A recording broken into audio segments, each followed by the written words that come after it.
부처님 오신 날을 맞아 충북 도내 주요 사찰에서도 봉축법요식이 잇따라 거행됐습니다.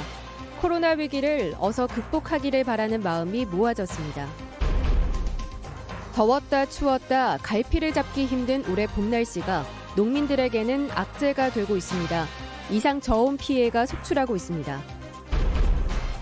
보통 밤에 활동하는 천연기념물 올빼미가 새끼들에게 먹이를 빨리 주려고 해도 지기 전에 먹이 활동을 하는 모습이 포착됐습니다. 청주에서 보험회사발 연쇄 감염이 확산하고 있습니다. 며칠 새 두 자릿수 감염이 확인됐습니다. 여러분 안녕하십니까? 오늘 충북 코로나19 발생 현황부터 알아보겠습니다. 신규 발생 확진 환자는 13명입니다. 지역별로는 청주 6명, 충주 2명, 음성 5명이 확진됐습니다. 충북 누적 환자는 2,829명, 누적 사망은 68명입니다. 부처님 오신 날 충북 도내 곳곳에서도 봉축 법요식이 열렸는데요. 코로나19 시대 모습은 예년과 다를 수밖에 없었습니다. 최소 인원만 참석한 가운데 법요식을 열었고 이시종 지사는 방역에 잘 협조해준 불교계의 감사함을 전했습니다. 보도에 김대웅 기자입니다. 조계종 5교구 본사인 법주사. 발열 체크와 손소독을 마친 신도들이 차례차례 사찰로 향합니다. 중생의 어리석음을 깨우치는 북소리가 부처님 오신 날 법요식의 시작을 알립니다. 코로나19 방역 수칙을 지키느라 과거보다 참석자가 크게 줄었습니다. 봉축사의 화두도 코로나19 극복이었습니다. 어려운 현실에서 벗어나 희망과 치유를 위해 회복력 있는 삶이 하루빨리 올 수 있도록. 이시종 충북지사는 코로나19로 큰 피해를 보면서도 방역 수칙을 잘 지킨 불교계에 감사함을 표시했습니다. 코로나로 가장 큰 피해를 본 데가 불교이고 코로나 방역에 가장 많은 협조를 해준 데가 역시 불교입니다. 번뇌와 탐욕을 씻어내면서 부처님의 가르침을 되새긴 신도들은 저마다 소원을 빌었습니다. 가족 건강하고 또 이제 하는 일 좀 잘 되게, 그리고 애들 공부 좀 잘했으면 좋겠고, 그런 마음을 좀 담아서 이렇게 왔습니다. 천태종 총본산인 구인사에도 최소 인원만 참석한 가운데 봉축 법요식이 열렸습니다.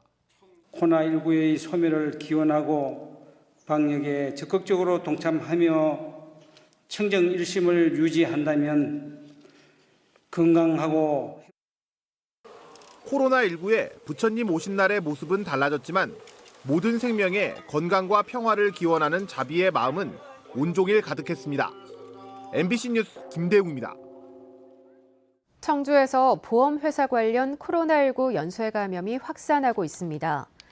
방역당국에 따르면 어제 확진된 청주의 60대 보험회사 직원의 동료인 60대 3명과 40, 50대 각 1명 등 모두 5명이 오늘 양성 판정을 받았습니다. 청주의 또 다른 보험회사에서도 지난 16일 50대 직원이 처음 감염된 이후 동료, 지인, 가족 등 청주에서 9명, 보은 2명 등 모두 11명이 연쇄 감염됐습니다. 방역당국은 보험회사 직원은 대인 접촉이 많아 역학조사를 서둘러 지역 확산을 막는 데 집중하고 있다고 밝혔습니다. 더웠다 추웠다 갈피를 잡기 힘든 올해 봄 날씨가 농민들에게는 천재지변이 되고 있습니다. 속수무책으로 불어나는 이상 저온 피해에 별다른 대책도 없이 한 해 농사를 망쳐야 할 판입니다. 김영일 기자입니다. 동남아 시장으로 수출되는 도내 배 재배단지입니다. 가지마다 주렁주렁 매달려 있어야 할 어린 열매가 거의 보이지 않습니다. 간혹 보이는 것도 크기가 작은 데다 모양도 기형인 것들이 대부분입니다. 보시다시피 봐요. 저거 할 일이 있는가 봐봐요. 요 한 가지에서 여기서 배꽃이 6개에서 8개 배가 달려야 되는데 지금 하나도 없잖아. 하나도 전혀. 꽃이 핀 시기인 지난달 14일과 15일 갑자기 찾아온 추위 때문에 냉해를 입었습니다. 지난 3월부터 이어진 이상 고온으로 꽃은 예년보다 열흘가량 일찍 폈지만 갑자기 영하 1도 안팎까지 기온이 떨어지면서 암술 대부분이 얼어붙어 착과하지 못한 겁니다. 정상적인 나무라면 이런 열매와 잎이 가지를 빽빽히 채워야 하지만 피해를 입은 나무들은 이렇게 가지에서 열매를 찾아볼 수 없습니다. 변덕스러운 날씨에 밭작물도 큰 피해를 입었습니다. 한창 푸르러야 할 고추는 잎이 누렇게 색이 변했고 줄기는 시커멓게 타들어가고 있습니다. 그나마 남아있는 잎도 모조리 말라 비틀어져 생기를 잃다 보니 제대로 자라지도 못하고 있습니다.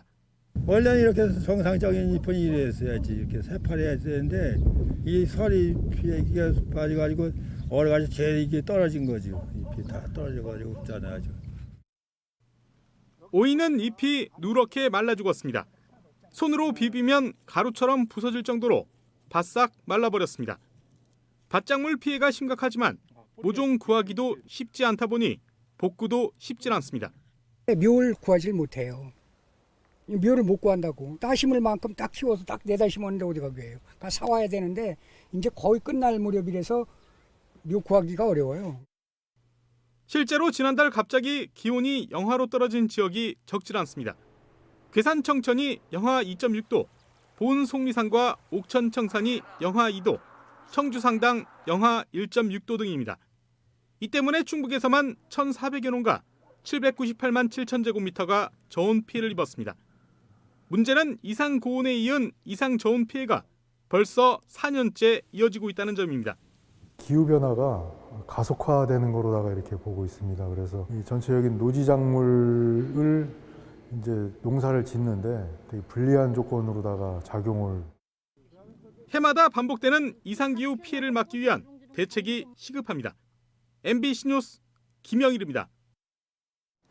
천연기념물 올빼미는 보통 밤에만 활동하는 것으로 알려져 있죠. 그런데 부모의 마음은 동물도 같나 봅니다. 조금이라도 빨리 새끼를 먹이려고 해가 있을 때도 먹이를 물어다 주는 모습이 포착됐습니다. 허재희 기자가 보도합니다. 오동나무 고목안. 알에서 막 깨어난 새끼의 부화를 어미 올빼미가 돕습니다. 하얀 솜털 같은 새끼에게 노란 부리로 먹이를 찢어 먹입니다. 금낭화가 빨갛게 물든 5월의 산사. 알에서 부화한 지 보름 정도 됐을까. 오동나무 너머로 타종 소리가 들려옵니다. 고목으로 날아든 아비 올빼미. 입에는 쥐를 물었습니다. 저녁 공양 타종 시간상 촬영 시간이 오후 5시 반에서 6시쯤으로 추정되는데 해가 완전히 지기 전에도 먹이 활동을 하는 것은 이례적인 모습입니다. 대표적 야행성 맹금류인 올빼미는 주로 밤에만 활동하는 것으로 알려져 있습니다. 지금 이 시기가 이제 어린애들을 키우는 이제 육추 시기라고 할 수가 있죠. 그래서 이때는 새끼들을 좀 키워야 되고 아무래도 먹이량이 좀 많기 때문에 조금 일찍 먹이 사냥을 시작한 걸로 보입니다. 이 영상은 한 개인 작가가 몇 년 전 45일 동안 촬영한 영상을 최근 정리하다 발견했습니다. 소리가 들려요. 들어오는 소리가. 교신하는 소리가 있어요. 제가 들으면 들어오는구나. 들어와서 녹화를 시켰는데 먹이를 물고 들어왔어요. 해마다 올빼미가 알을 낳고 먹이 활동을 하는 서시철아. 스님들은 낮에도 활동하는 모습을 종종 목격하고 있습니다. 급하게 탁 날쌔게 내려가가지고 그 먹이를 잡아서 지금 둥지로 가더라고요. 약간 안개가 낀 상태에서, 그러니까 밝은 낮이죠. 네, 밝은 낮에 그렇게 하는 걸 봤습니다. 자식을 위하는 어미 아비의 마음은 사람이나 동물이나 별반 다를 게 없었습니다. MBC 뉴스 허지입니다. 지금 보시는 영상은 프로 레슬링인데요. 90년대까지만 해도 가족이 함께 보는 스포츠로 큰 인기를 끌었었죠. 선수들이 정해진 각본에 따라 연기하는 일종의 쇼 같은 경기였지만 실감나는 격투를 보며 진짜인 양 빠졌던 추억 있으실 겁니다. 라떼뉴스가 손에 땀을 쥐게 했던 과거 프로레슬링 경기장으로 안내합니다.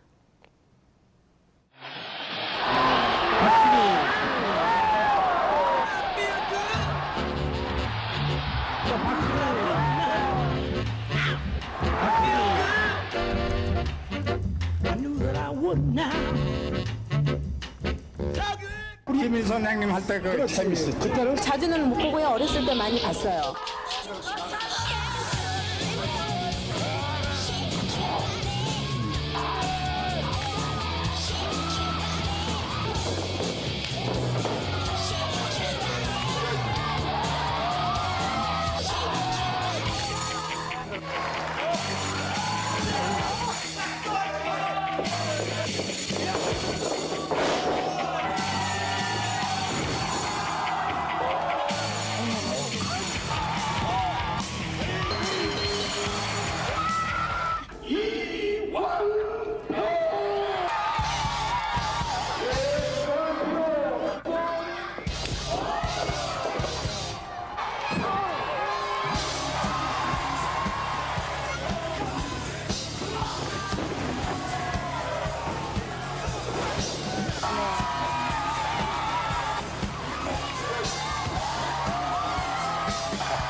심야 제한속도 시속 80km인 외곽도로에서 누워있는 행인을 치어 숨지게 한 운전자에게 무죄가 선고됐습니다.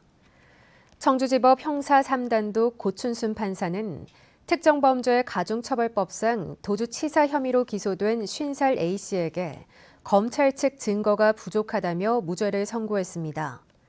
고 판사는 사고 지점은 도시 외곽에 민가나 상업시설도 없고 인도 없이 가드레일만 설치된 곳이어서 사람이 통행하거나 누워있을 가능성을 예견하기 어렵다고 설명했습니다. 청주대가 사립대학으로는 처음으로 교육부 산하 지방교육재정연구원으로 지정됐습니다.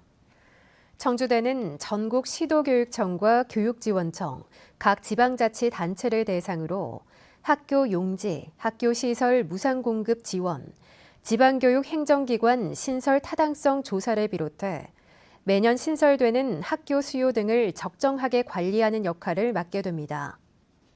청주대는 연구원 업무 공간을 세종시 교육부 청사 인근에 만들어 중앙정부, 시도교육청과 긴밀한 업무 협조 체계를 갖출 계획입니다.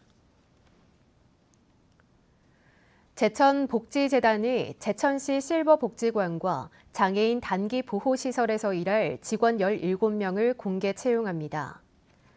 청전 공공실버주택에 설치 운영될 제천시 실버복지관에 관장과 사회복지사, 영양사, 사무원 등 7명, 제천시 장애인 단기 보호센터에 센터장과 사회재활직, 조리원 등 10명을 채용합니다. 응모자는 오는 24일까지 제천복지재단 이메일로 원서를 접수해야 하며 서류 심사와 면접을 거쳐 오는 31일 최종 합격자를 발표할 예정입니다. 청주시의 충운탑 추모공원 조성 사업이 탄력을 받게 됐습니다. 청주시는 사직동 충운탑 추모공원 조성이 지방재정투자심사를 통과함에 따라 250억 원을 들여 안보교육관을 건립하고 충운탑 봉안실에 모셔진 3,428기의 위패를 시민들이 직접 보며 기릴 수 있는 추모의 벽, 사색의 둘레길을 조성하기로 했습니다. 이와 함께 시립미술관과 추모공원의 접근성을 높이기 위해 사직대로에서 시립미술관까지 60여 미터 길이의 에스컬레이터도 설치할 예정입니다. 충북도 내 가축 매몰지 소멸 복원 사업이 순조롭게 추진되고 있습니다. 충청북도는 2010년 이후 구제역, 조류 인플루엔자 등으로 317곳의 매몰지를 조성했고 이 가운데 170곳은 이미 복원이 완료됐습니다. 소멸 사업 대상은 2010년부터 2011년에 조성된 142곳과 지난해와 올해 만들어진 5곳입니다.